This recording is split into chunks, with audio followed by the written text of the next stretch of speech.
When it comes to Ukraine, no other leader is louder than the French president, Emmanuel Macron. But there is past trauma behind it.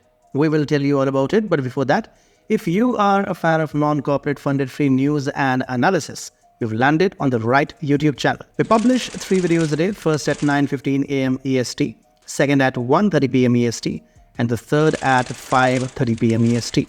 So if that's of interest to you, next time your friend is loudly cursing someone, understand that it might be because that person took his prime parking spot. Okay, let's begin. Emmanuel Macron, the French president, seems to be passing the buck to Russia for his political setbacks in Africa, suggests Professor Alexis Habiyer-Renmier, a senior researcher at the University of Johannesburg.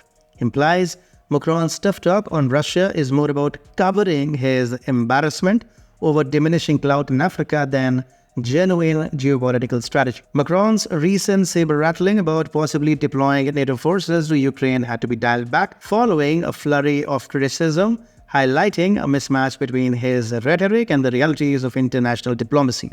This episode, according to French Defense Minister Sébastien Lecornu, was a big misunderstanding. Meanwhile, Macron's verbal gymnastics are also seen against the backdrop of France's waning influence across its ex-colonies in Africa. Russian President Vladimir Putin chimed in, suggesting Macron's anti-Russian stance is partly sour grapes over losing influence in the continent. Putin argues that African leaders are simply choosing Russian partnerships over French ones with no underhand tactics from Moscow. France has suffered military embarrassments in Mali, Burkina Faso, and Niger.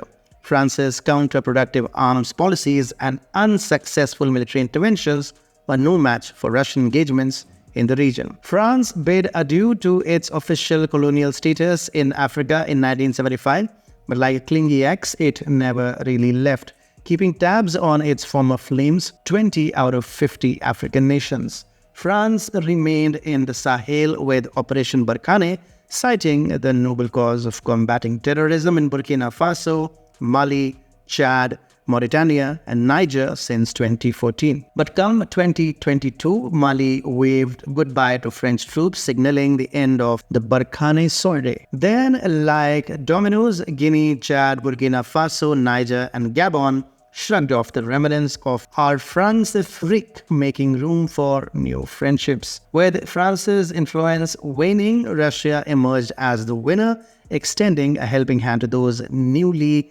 independent nations. French media tried Russian disinformation, and it was over. Meanwhile, Russia was busy hosting summits in Sochi and St. Petersburg, rekindling old friendships and forging new alliances, dealing in everything from trade to security.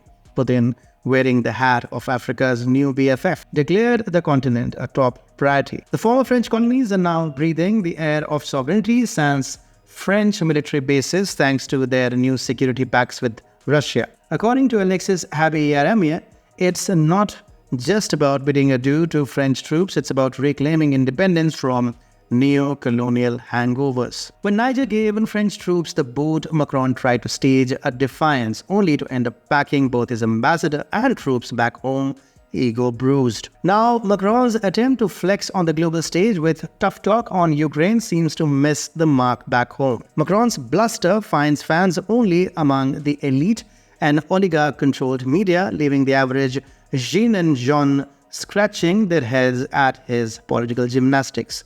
From peace preacher to hawkish hero, Macron's inconsistency reveals a lack of political seasoning. Western boots on Ukrainian soil aren't exactly a well-kept secret thanks to leaks aplenty. Macron's saber-rattling then treads dangerous waters with Western involvement in Ukraine, an open secret among mercenaries and support troops. As Macron doubles down on hawkishness, hoping perhaps to score political points, the public and EU leaders remain unswayed, slowly realizing the West's strategy in Ukraine.